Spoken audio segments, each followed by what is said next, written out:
we're gonna discuss a case about a 63-year-old male who came to our ER with complaints of fever with cough and progressive breathlessness for past 4 days. Shall we begin, sir? Yes. Sir, on initial assessment, the patient was conscious oriented. Coming to the primary survey, airway was patent and there was no pooling of secretion, and the C-spine was up normal. And patient was able to complete one full sentence. In breathing, but air entry was bilaterally equal. Respiratory was 34 Why in per emergency we always, any patient we see the C-spine, whether it is trauma case or medicine case? minute. C-spine is usually we look for in trauma cases. That is correct. In other case also we always check it. What is the reason?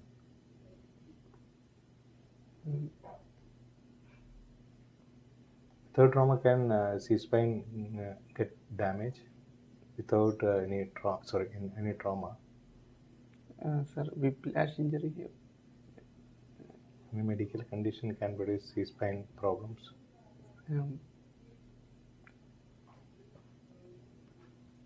Seizure, patient who is having seizure, patient who is having rheumatoid diseases which can affect the spine, subluxation of spine, cervical spine is very common with rheumatoid arthritis. And moreover that for intubation, before intubation you need to stabilize the spine. If you are suspecting a cervical spine problem, we have to take care of that also. That's why we are seeing it is not a routine checkup. There is something behind that we should understand. Okay. Especially elderly individual, they can have small spinal cord problem like subluxation of spine can lead to complete paralysis of the patient if you don't handle the patient properly. In breathing part, air entry was bilaterally equal. Respiratory rate was 34 per minute with the saturation 4 per minute. 34. And the saturation of 95% in room air with the respiratory rate of 34.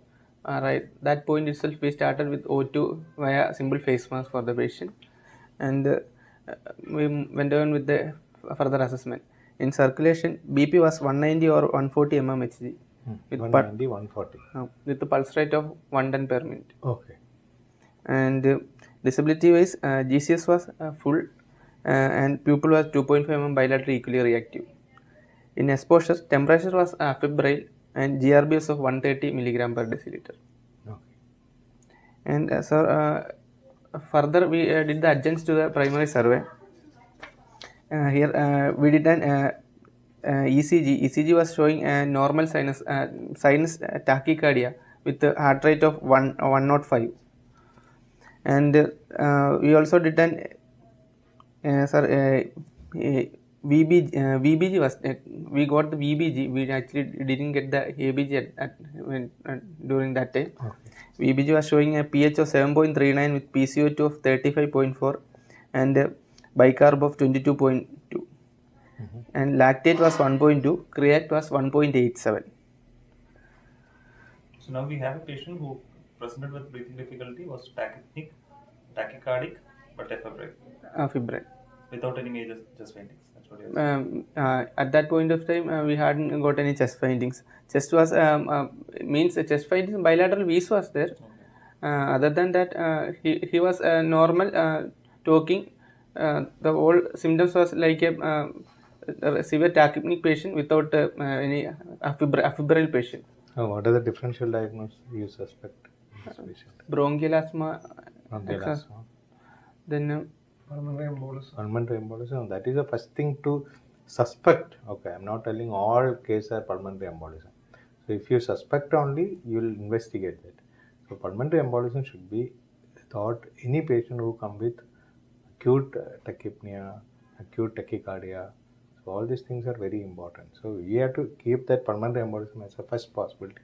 Bronchial asthma is one of the commonest presentation like this. But does this patient have past history of asthma? No. The patient is a known case of hypertension and dyslipidemia. Okay, that's all. So bronchial asthma is coming to down the line of differential diagnosis because he never had bronchial asthma in the past and he's a young adult.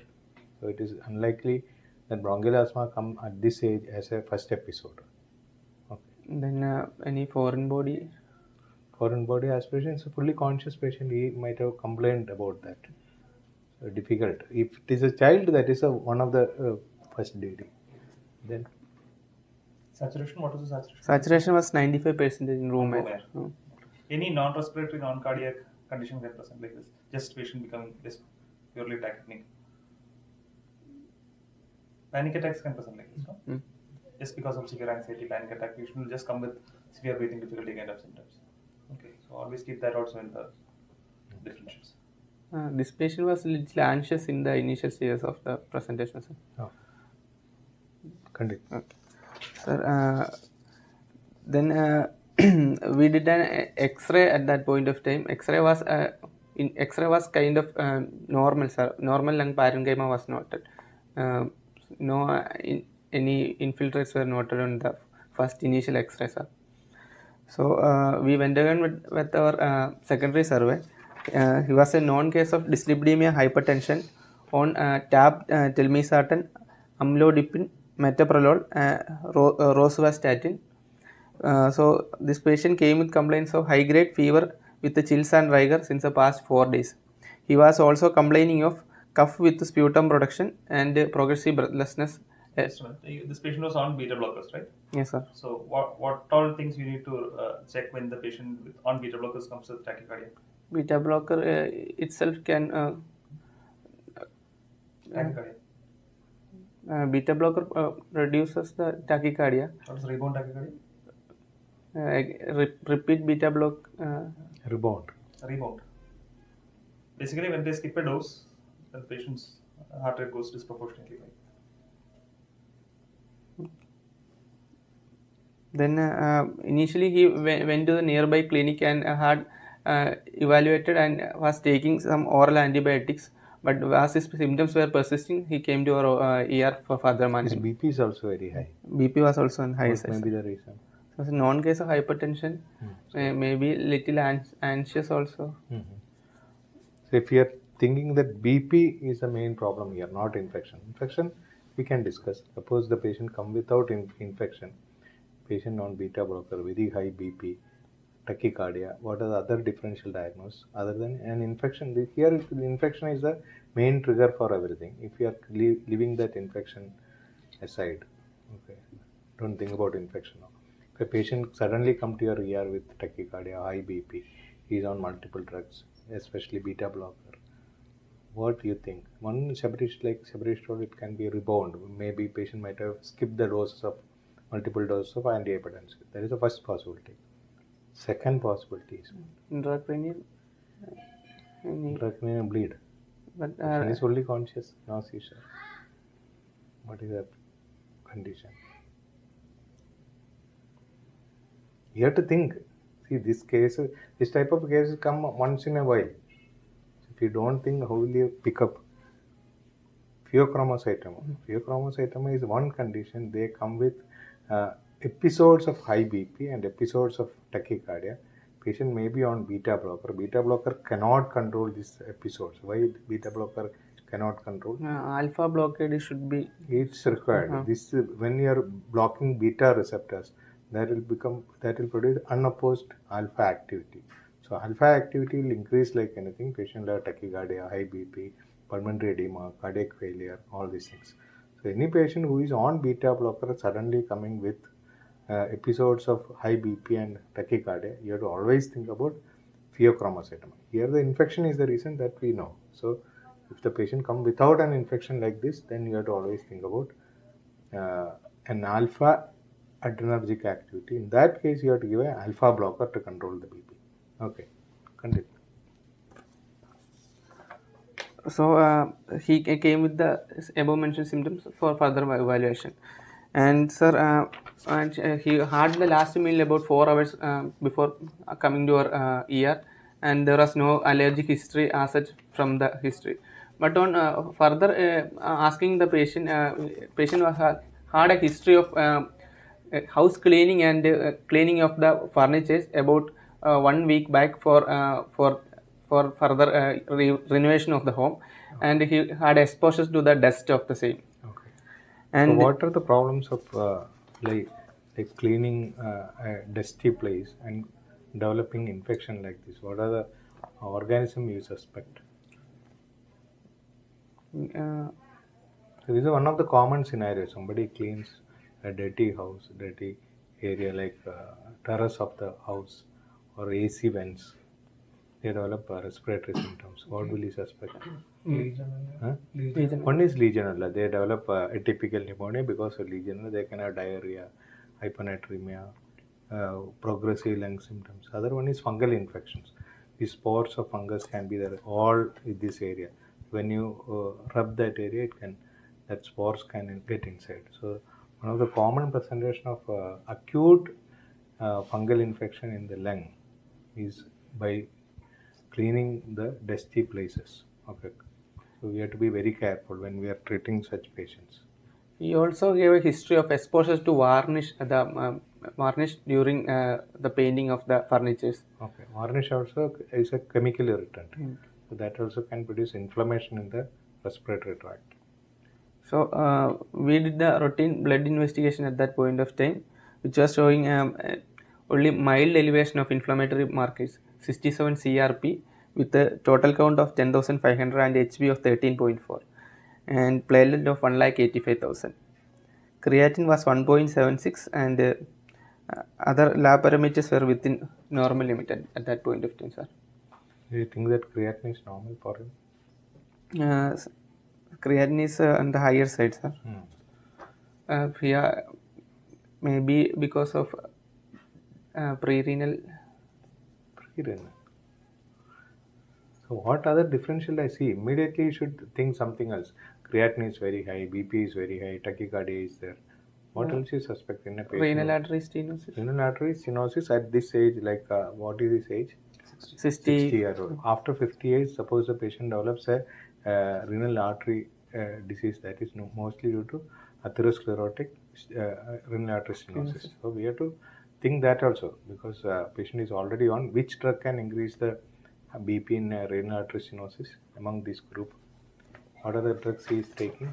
He was taking telmisartan, amlodipine, metoprolol, rosuvastatin. Which drug in this group can increase the BP in a patient who is having renal artery stenosis? Telmisartan. Telmisartan, ACE or ARB, both can increase the BP. So we have to be very careful. So if you don't think, if you straightforwardly you are thinking it's an infection, it's only an infection. But if the patient comes in a different scenario without infection, you have to think all these problems. Okay. So further we proceeded with the further blood investigations, and also we started him on nebulization, duolin nebulization, Budicort nebulizations were given, and the patient was kept on O2 support, and also he was started on antibiotics also at that point of time, sir. We are suspecting initially viral bronchitis or viral infection picture was initial our thought. Okay. Then suspecting viral, then technically there is no need for antibiotics. No? Antivirals. Just at this point, one thing you told was that we got a ABG. Yes, sir. So you think that was enough or? No, sir. Repeated we did an ABG also, sir. ABG taken at that and it was showing a saturation of 95. SO2 95.4 and PO2 of 82.7. We with the pH of 7.4, PCO2 at that point at PCO2 of 36.7. Second ABG was taken. At the initial presentation. It was more than 300 at that point. Sir? PO2 by FO2 was more than 300. You told it was on room air, right? Room air, sir. First one was in room air. Then second thing was that will you treat hypertension at this point on arrival? No, sir. We are suspecting because of breathlessness, in anxiety, he might have the hypertension, and we started with our room O2 therapy and checked whether the BP was going down, and after that we'll again repeatedly evaluated for how was the BP, whether the re-evaluation was done, and BP was coming down but not that significant. 180 over 100 was the BP.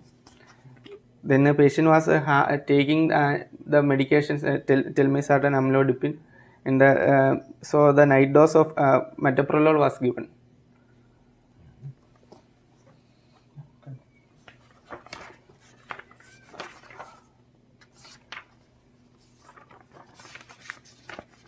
Sir, and on again we send every routine investigations were sent, and which including cardiac enzymes also sent. Cardiac enzymes were within normal limits. BNP?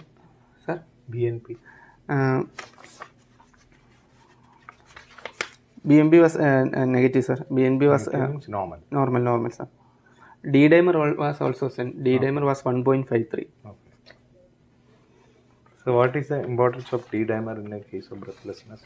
So D-dimer was we send D-dimer to evaluate whether there is any chance of a patient is coming with a acute onset of breathlessness to rule out pulmonary embolism. We send for the D-dimer. D-dimer is positive or negative? You rule out.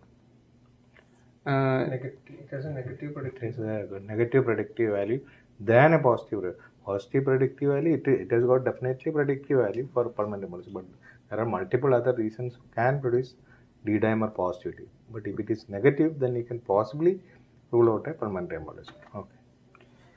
And on further days of progression, the patient was getting weaker, means tachypnea was increasing. Patient was not tolerating with the O2 support via oxygen face mask also, sir.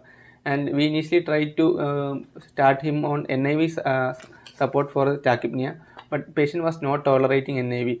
And repeat ABG was taken, which was showing a PCO2 of greater than 130 with the respiratory acidosis of 7.1. Okay. And so at that point of time, the patient was little drowsy, agitated also, and so we went again when with the intubation of the patient, sir. Okay. Rapid sequence intubation was done, and patient was. The patient tried on NIV? Yes, NIV we tried with NIV. Patient was not tolerating NIV, sir, and so we went on with the intubation. Patient was intubated, and later on we did a CT for the same, sir. Okay. And CT chest was taken. It was showing numerous tiny centrilobular nodules with tree-in-bud pattern of branching involving bilateral lungs. Okay. More in the bilateral upper and middle lobe, and otherwise there was no consolidation or cavitation seen in the CT. Okay. And we so on the next day also a patient as such we were trying to wean off the patient from the ventilator over the next day's course, but patient was not we are not able to wean off the patient at that point of time. We did the culture of the patient, blood culture, urine culture were sent, and also BAL was also sent. Okay. And blood culture and urine culture came out to be negative. Culture BAL came to positive for Aspergillus fumigatus. Okay. And so at that point of time we started him on voriconazole injection, and we were further we were managing the patient at that point of time, sir. Okay. So you got a bowel culture positive. Positive Aspergillus. What are the 3 ways in which you can diagnose Aspergillus? Other than culture, food, anything else? CT. CT is not very convincing, no? CT will not tell. CT will tell. Any markers? Galactomannan. Galactomannan has a reasonably good predictive value. And anything else? Histopathology. Okay. IgE level also you can. IgE level. IgE. That will be very high. IgE, galactoman, and biopsy. Here BAL is done because he is already intubated. It is easy for us. Okay. We have started voriconazole before itself on that patient. Why it was started? Because of the history of cleaning the house. Cleaning the house, if the patient come with acute breathlessness, you have to always think about an acute fungal infection, or like you told, it's a Legionella infection. Okay. These 2 things should be covered when we are. So that's why we start azithromycin for such patients and antifungals. Okay. So your drug of choice for aspergillosis? Voriconazole. Or dose? Dose.